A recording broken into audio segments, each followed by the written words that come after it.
จ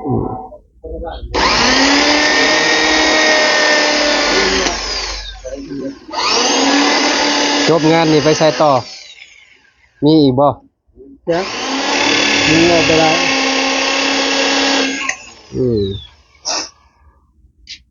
ตามบารมีหลายคนจะเปลี่ยนเป็นคนกรุ๊ปๆเราเห็นเลยจำกันบ่ได้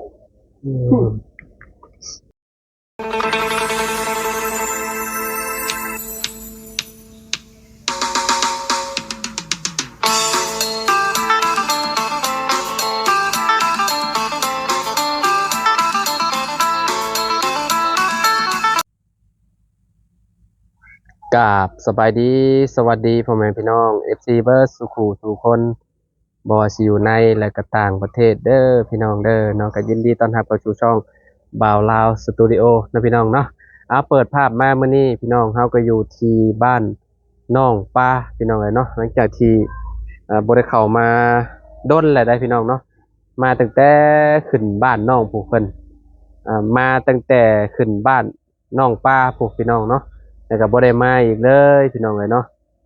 มารอบนี้เพื่อนน้องป้าเพิ่นก็เฮ็ดห้องครัวแหละพี่น้องเอ้ยเนาะเป็นผู้ใหญ่ทางเบาจันทน์เพิ่นเลยเนาะพี่น้องเนาะเอาไปเบิ่งไปชมนำกันพี่น้องเนาะว่าน้องเพิ่นอยู่เฮือนบ่หรือว่าจังใดพี่น้องเอ้ยโดยไปพี่น้องเอ้ยเนาะอ๋อ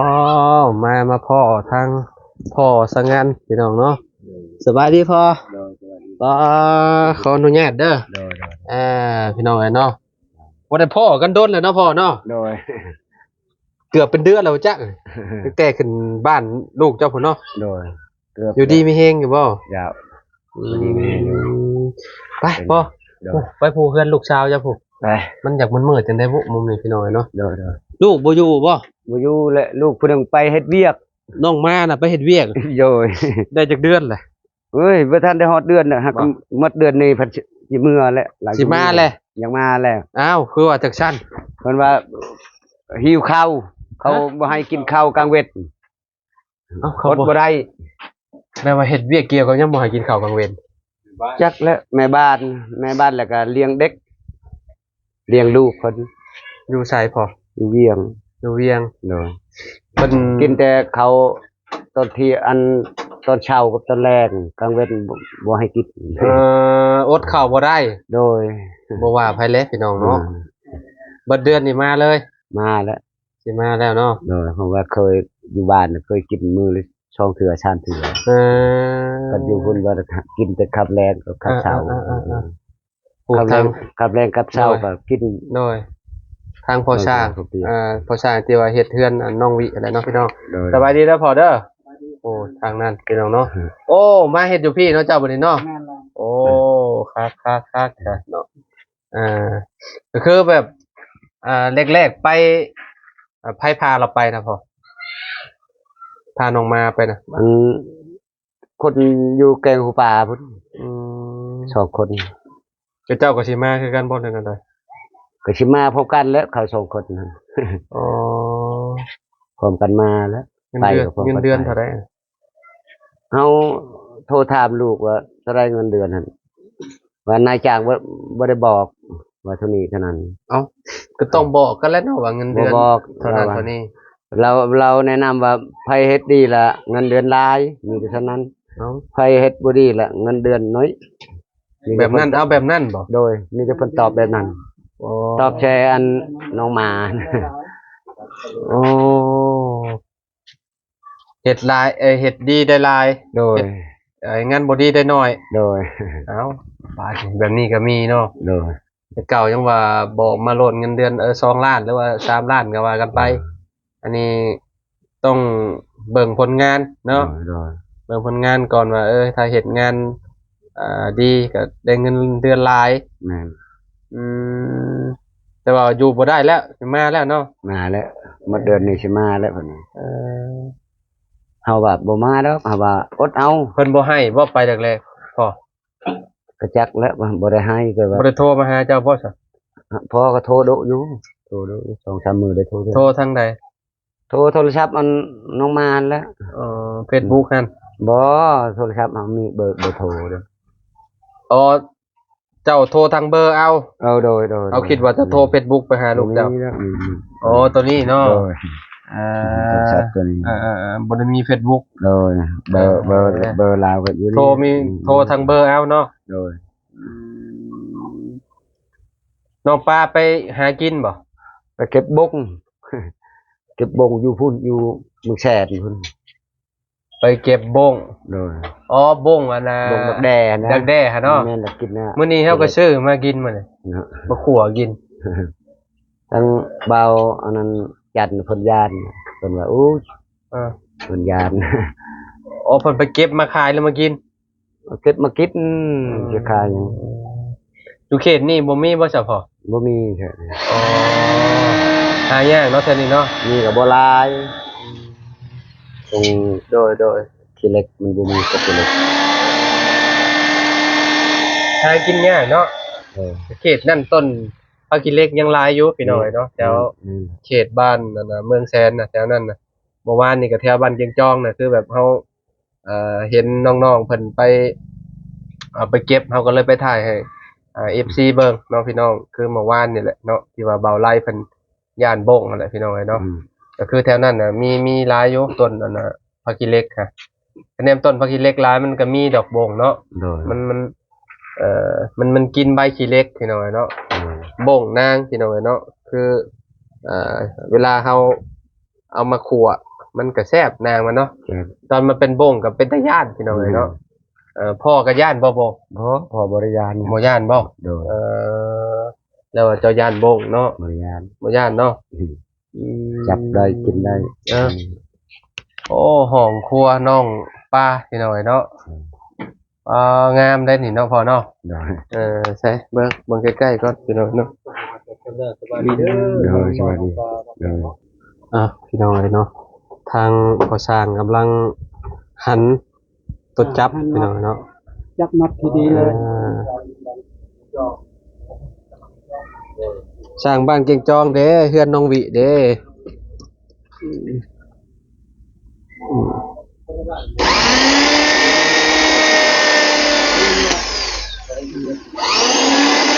จบงานนี่ไปใช้ต่อ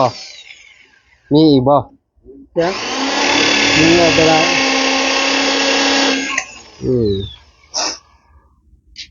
สร้างบ้านน้องวิหลายคนจะเปลี่ยนเป็นคนกรุ๊ปเราเฮ็ด เลยจำกันบ่ได้ เฮือนน้องวิก็มีแต่นั่นแหละสร้างซุ้มสร้างพงแล้วก็ลาวนี่แหละนี่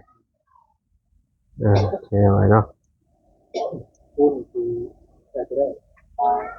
เนาะโอ้ผู้ใหญ่ทางบ่อจันเพิ่นพี่น้องเนาะเดินน้องมาเดินครัวลาวเนาะน้องมาว่าซั่นเนาะน้องป้าพี่น้องเนาะถือว่างามพี่น้องเนาะพอดีเลยเนาะเต็มห้องเลยเนาะแต่เพื่อนน้องเอสเพิ่นก็เต็มห้องคือกันก็โอ้ถือว่าโอเคแล้วพี่น้องงามคือกันเนาะถือว่างามแหละสมบูรณ์แบบแหละเนาะของน้องเพิ่นคือว่าสมบูรณ์แบบผ่านพี่น้องเนาะ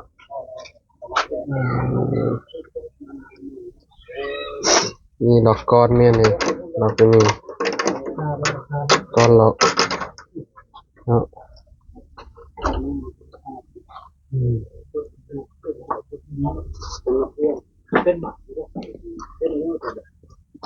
เพราะว่าเพิ่นก่อ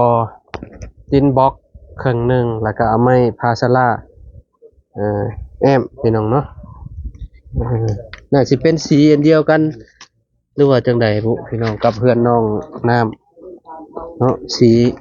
ไม้พาสลาที่นะเนาะมันเป็นแบบสีแดงๆคือกันนั่นน่ะ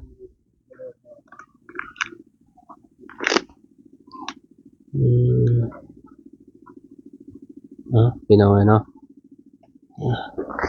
แล้วน้องน้ำก็เป็นกำลังอันยายอันตรงยายยังอยู่เนาะ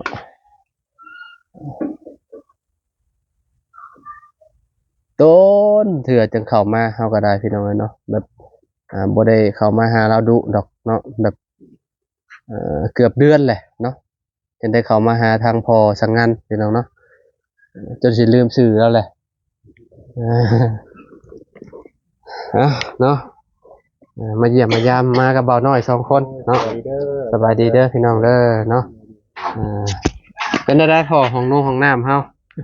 สะดวกสบายอยู่บ่ใช่โอเคอยู่บ่โดยใช่โอเคอยู่แต่ว่ายังบ่ได้สะดวกน้ำโดย น้ำเจ้านี่คือแบบต้องไปตักเอาอยู่พุ่นบ่โดยแต่อยู่บนอ่างพุ่นแหละมันลดคำว่าน้ำตัวนั้นมันตายแล้วเชื่อแบบไปห้วยพุ่นแหละจะเอารถจักรแกเอาลงห้วยลงหองพุ่นแล้วเนาะโดยมันค่อนข้างสิแบบเติบหนึ่งได้พี่น้อยเนาะมันไกลพอสมควรแล้วพ่อเนาะสมควรเลยไปแบบไปนี่ไปหาน้ำมันไปเฮือนพ่อนี่ไปหาน้ำมันจะกว่า50 เมตรน้อยอันนี้เนี่ยเป็นของไผซะนี่แอมเมียนมองนี่เป็นนี่เฮือนตัวนี้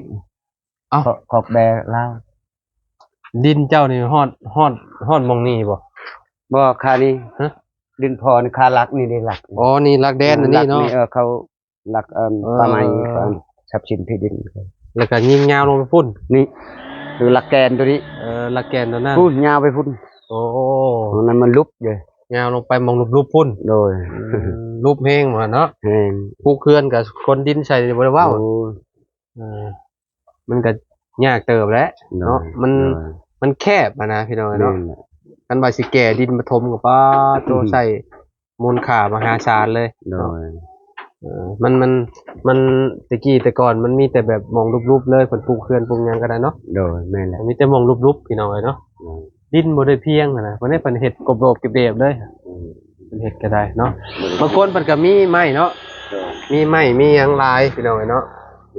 เป็นเมียนทอดโฮมเมียนพี่น้องเนาะหลายปีแต่เพิ่นจังได้ปลูกนะเนาะคือเฮือนพ่อนี่ใช้เวลาจักปีเก็บไม้นะอุ้ยหลายปีเลยลูกปีคือว่าละปีนึงได้เช้าอันเลื่อยเช้าก่อนคือเช้าก่อนปีที่2ก็พวกอันนั้นเป็นผ้าเป็นพื้นนั่นแหละโดยเก็บ5เก็บ10ไปเนาะโดยเฮือนเราหลังนี้นะพี่น้องง่ายมี2หลังบ่เฮือนเจ้า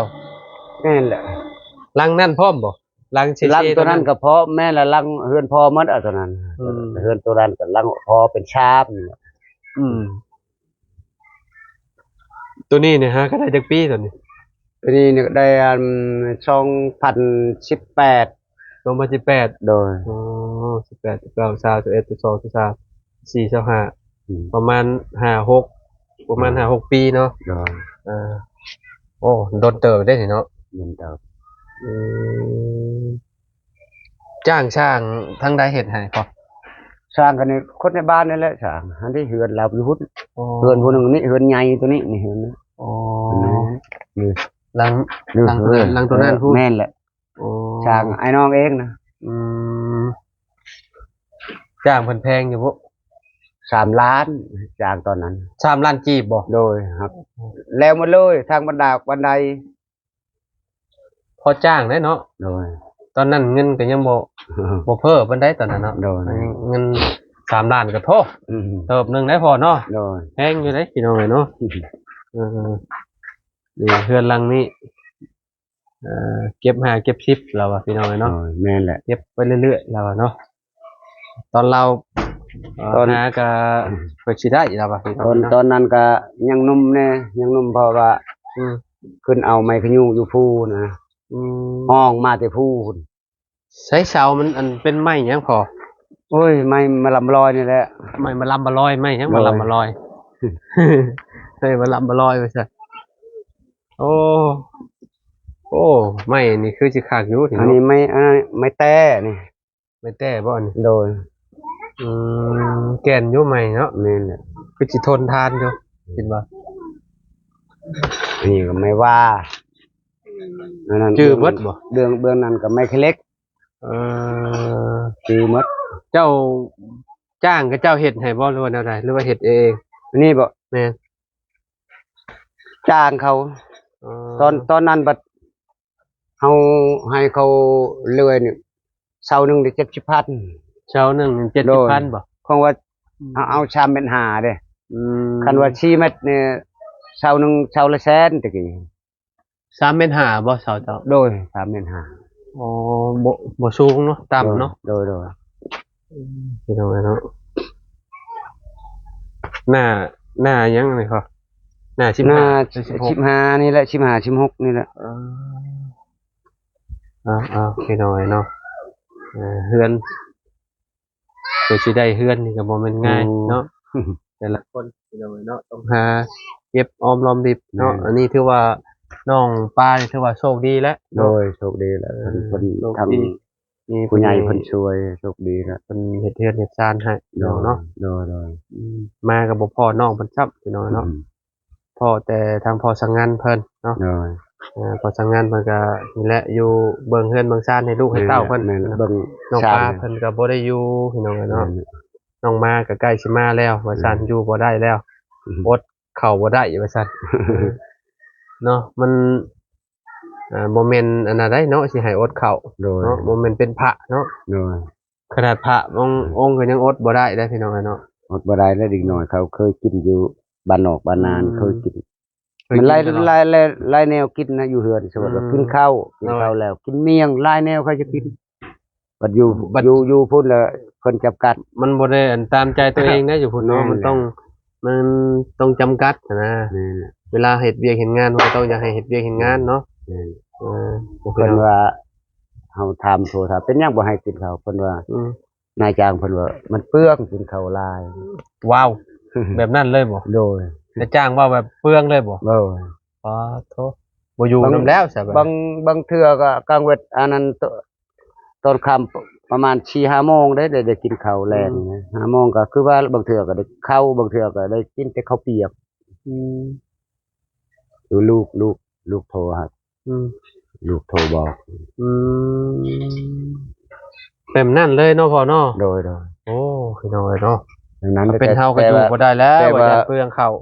พอบ่เฮ็ดดอกพอบ่ฮู้ดอกแต่ได้ยินลูก จะว่าเรา ตัวเจ้าบ่จัก จักนะ อืมตัวจากแม่บ่จักว่า ก็คือทั้งบ้านนี่ครับนี่บ้านนี่ก็คือการเหือนตัวนี้ อืม ชีวิตเราไปก็คือการอดนี่นั่นเนี่ยเดี๋ยวนี้ก็คือการเขาเคยเขานี่นั่น อืม เดือนนี้ก็อยู่ได้ปีหนึ่งลูกเราอยู่เวียงจันทน์คือกันน่ะ อืมคือกันบ่ อืม เออ แต่เดี๋ยวนี้ฮันสนุกแล้วเดี๋ยวนี้เราอะลูกเราอะ ใครแน่แล้วเนาะ ใครนะเดี๋ยวนี้ ก็ให้เพิ่นลองอดลองเบิ่ง นั่นแหละ อดอยู่เนาะ ให้อดแล้วว่าไม่ได้ก็อดแหละเอาเฮ็ดเวียกให้เขา อืม เอาเป็นลูกจ้างเขาต้องไม่ได้ก็อด แนวมันแหละ การคันว่าเฮาเฮ็ดดีก็ คือเพิ่นเว้าแล้วเฮ็ดดีก็เงินเดือนหลายเพิ่นเฮ็ดบ่ดีก็เงินเดือนน้อย แม่นงานดีเพิ่นก็เนาะ เพิ่นก็เอาขึ้นอยู่เพิ่นก็คนคือกัน โดยไปเฉพาะเฮากับป้าเด้อพ่อเด้อ โดย มื้อนี้เนาะมาเยี่ยมมายามทั้งพ่อสังงานเพิ่นโดนบ่ได้มาเห็นกันพี่น้องเนาะประมาณเป็นเดือนบ่จักเนาะ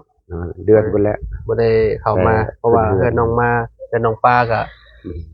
ขึ้นอยู่กับระดับเดือนแล้วได้พี่น้องเนาะ แม่น มาแต่ช่วงนั้นแหละผูกแขนให้เพิ่นแล้วก็บ่ได้มาคราวนี้ก็คือแบบมีห้องครัวแล้วพี่น้องเนาะทางสร้างอยู่ทางบ้านเกงจองไปแหละเพิ่นมาเฮ็ดพี่น้องเนาะจังได๋ก็ขอบคุณเนาะพ่อแม่พี่น้อง FC เบ่ทุกคนขอบคุณทางผู้หลักผู้ใหญ่หลายๆเนาะขอบคุณที่จุดช่วยน้องเพิ่นเข้ามาแหละเนาะเนาะพอเนาะ โดย ไปวันนี้ไปป้าเด้อพอเด้อเมื่อหน้าพ่อกันใหม่เนาะอยู่ดีมีเฮงจะว่าได้เด้อ โดย ใจหลาย ขอบมุขขอบใจคือกันเนาะไปพี่น้องเอ้ยเนาะก็สิประมาณนี้เนาะเข้ามาเฮือนชาลานแป้นทางพ่อสังงานน้องป้าพี่น้องเนาะมากับพ่อน้องป้าเพราะว่าเพิ่นไปหาอันนี่หยังบ้งอะไรพี่น้องเนาะบ้งคือที่เฮาไปหากับน้องๆเพิ่นเมื่อวานนี่แหละเนาะนางด้วงแหละเนาะขอบคุณหลายๆเด้อที่ติดตามไปพอกันคลิปหน้าเนาะสำหรับคลิปนี้เนาะขอกล่าวคำว่าสบายดีพี่น้องไปแล้ว